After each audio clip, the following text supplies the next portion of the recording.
Good morning, everyone. Welcome back for another video. My name is Kyle from Ocean State Merchants, and today we are breaking down my March numbers here.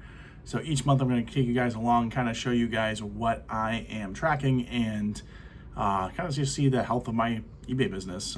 Be very transparent with essentially how much profit I'm making, and kind of give you guys a realistic idea of someone who is full-time, but I have two small kids that keep me quite busy. And the reason why I left my job, I was a bank manager.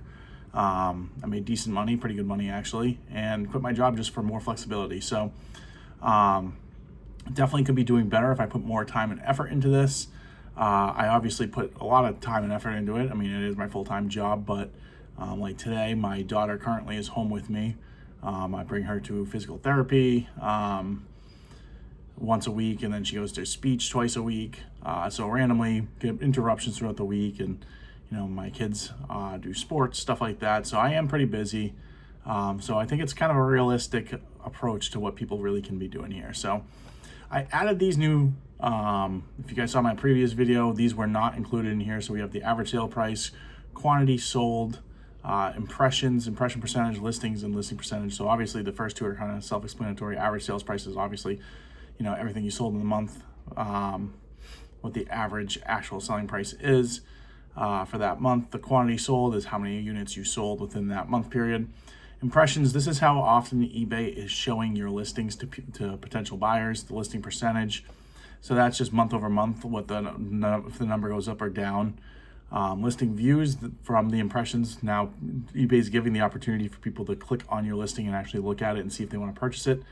Listing views is the people that click on it and dig a little bit deeper into your listings, and then obviously the viewing percentage up or down over 31 days from month over month.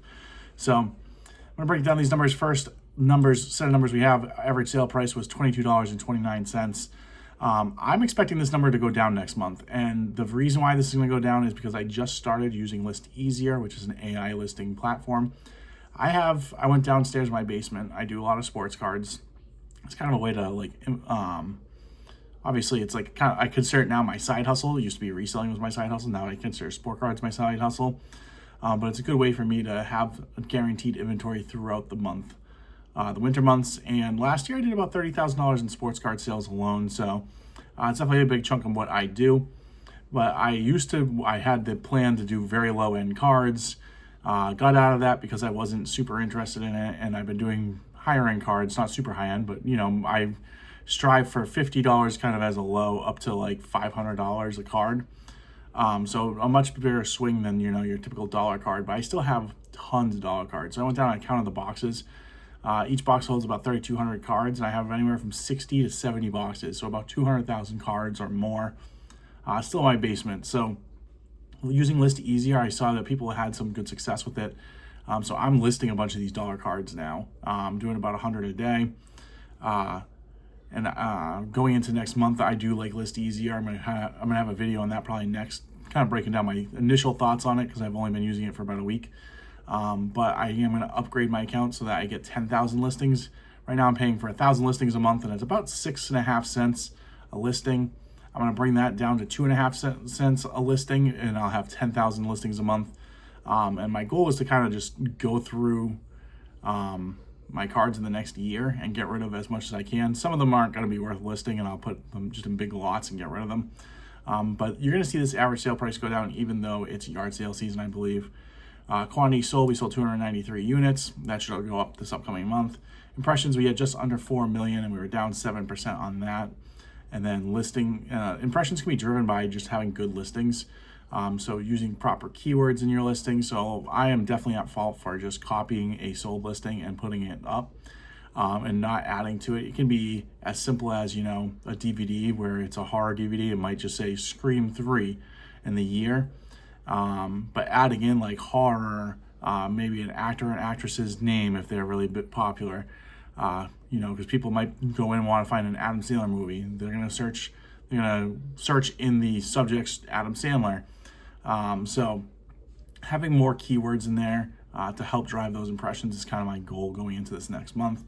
Listing views, obviously based off the impressions, having a good photo, I think it's going to really drive your listing views to go up from there. So that's kind of where I'm focused on there.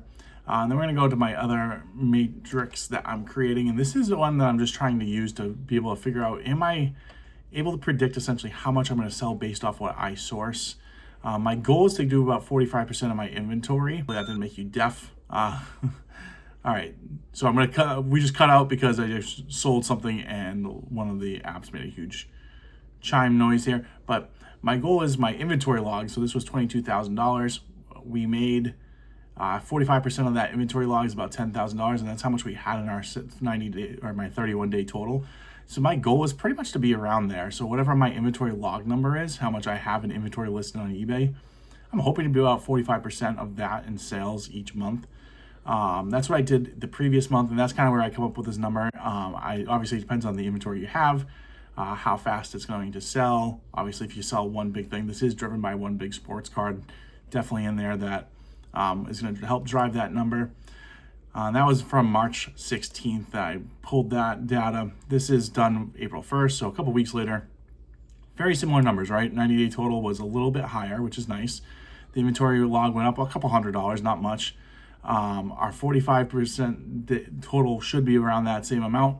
However, we sold only $6,500 in the 31-day total, so we saw a decent dip in that number. That's just going to be due to my inventory not being as good. And as I said, I had a big card sale in the previous one, so that is going to skew it a little bit, but we do have a pretty substantial difference. I'm just tracking this mainly for my own thoughts on that. I was a bank manager, as I said, so a lot of what I did was like numbers driven. Like we could figure out essentially like based off the way that sales were happening or accounts were being open or spending was happening, we could predict what might be good for customers coming up in the future.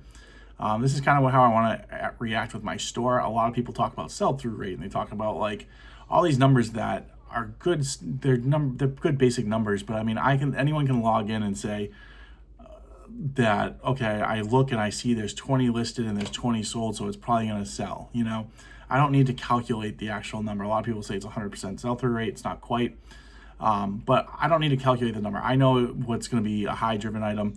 I'm also the person that has the storage, right? Right now I use my basement and my garage. The goal at some point is in the next 2 years to be able to go into a warehouse and feel financially stable enough to do that. So, which is kind of why I have the goals of getting up to like $120,000 in sales this year. So it gives me the flexibility to have extra storage, and by that extra storage, I can buy something. I had a book once. It's only a book, but I never sold it. I never saw it sell. There was indications that it was like an artwork book from Japan. It had like a tie binding. It was definitely antique, vintage, old. But I couldn't find anything on it. I put it up for $1,200. Eventually I had an offer for $1,100, but it was up for like over a year. So like items like that, long-term, better items, I would love to hold on to and make those sales. I'm very aggressive with my eBay. After 60 days, I put it on a 20% off sale. After 90 days, I put offers on all my items in hopes to get things moving and selling.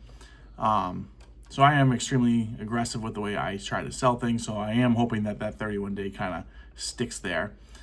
Next thing we're going to show is just our expenses. So we had a little bit more expenses this month. So we had $1,100 for the month of February. March, we had $2,200. Inventory, we spent $1,600. A lot of that was sports cards. I want to see this number grow. I want to get to $2,000 in spending this month for the month of April, and I want $2,000 to be spent on things that are not sports cards. Sports cards I like; they're a big hobby of mine, but they are super low margins. They aren't super profitable. It takes a lot. You have to do a lot of flips, a lot of sales to make your money. I mean, there are some things that do have big come ups, and I have scored really well on some cards. But for the most part, you're not making a ton of money per item, which is where the other half of the business, the reselling half, is going to definitely drive my sales. So that's one thing I want to see a big increase. So hopefully this number is closer to like 4,000 this month. We'll see kind of where we end up. Service is, I need to find a better word for this, as I said last time, but this is pretty much just anything that is not inventory. So in this case, we spent $605. Most of that was boxes for this month. So nothing too crazy. Next, we're going to break down the numbers. So this is what we sold. We saw decent increases in profit as far as what we made. So almost $7,000, the most we've sold. As I said before, I didn't do a lot of sourcing last year due to an injury from my wife. I was doing all the driving. I had to watch the kids. I went to all their soccer games. Like, I couldn't go yard selling before, like soccer and t-ball kind of stuff. Going after was difficult just because she wasn't mobile. She had torn her ACL. So my inventory right now is pretty dismal. I'm pretty much just going back through and listing a bunch of like the death pile that really isn't super valuable. Occasionally I'm finding some nicer stuff. I found like a train whistle for like $100 randomly in there. Some cool stuff very occasionally, but most of it is like $10 to $20 items. So my store's been pretty slow. But we had $5,800 in eBay sales. Poshmark 86. We saw an increase in both those store numbers. Picari, my best month ever, $274.06. Facebook, we went down a little bit month over month, but we are seeing an increase in our Facebook, $685 there. Other, so this is just anything random that I'm selling. So January, we sold some gold and silver that I had scrap laying around. This month, I actually sold 2 sweatshirts at the Goodwill bins. They were probably worth like $500, the 2 sweatshirts. But they had like slits going from like literally across the whole stomach. So they were about 10-inch slits. They had paint all over them. So I know distressed and vintage and that kind of stuff works well. But I was valuing probably at like $250 to $300 range. Someone offered me $100 cash just to buy them, one of the clothing guys. I probably should have just put it on my eBay, but it was hard to pass up on the instant cash. So that's where you see the $93.46 there. The difference is because of sales tax, so I have to pay the sales tax on that. And then I sold some sports cards for $673.99. That was not on Facebook, and that was not through eBay. So anytime I make like an Instagram sale or anything like that, I don't do that a ton, but when I do that, I move it on there. I am starting to bring some of those things because I go to card shows. I am bringing them there, so kind of see a little bit of a difference there. Which brings us to our big number here and essentially what we're making as far as money goes. So month of March, we made a total profit when you take how much we made from all those platforms and then minus the expenses. We made $4,745 in profit for the month. So definitely a slower month. These 3 months have been pretty slow. So how it's predicted, I was kind of living off savings. Month of April, I'm looking to see a little bit more growth come my way. Went to my first yard sale. I bought $11 worth of stuff. I've already sold one item for $50. So we're starting to move in some yard sale profit margins. Storage units have been really difficult to find around here right now. A lot of kind of just junk that's selling for like crazy money. So hoping now that people are, starting to spend all their tax money and that kind of stuff is dying off. Summer months, people will be doing, other things than looking for additional hobbies, hopefully. And we'll see the storage units comes down in price a little bit, I believe. But we're about $2,300 short on making $85,000 bare minimum we want to make, and $5,000 for the 120K goal, which brings us to $8,000 deficit for the 8,500 goal and $16,000 for the 120K goal. So these are things that I knew that were going to be happening. I'm okay with that. That was predicted. Month of April, my goal is to break even. So I want to hit the $7,100 in profit. We'll see if I can get to some yard sales, and really that's going to be the big move there. If yard sales start to happen, obviously, I'm in Rhode Island. It could still be a little bit cold, so maybe some bad weather. Hopefully it's not too rainy. Last year, I don't think I went to my first sale until almost late May because of just rain every weekend.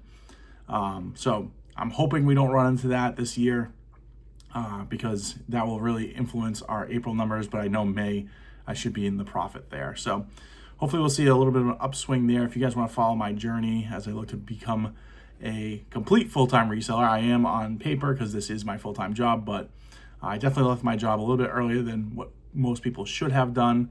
I definitely believe in the system I have and where I'm going. So we'll figure that out as we go. But feel free to subscribe, comment, like, all that greatly helps me out. I'll catch you guys in the next one.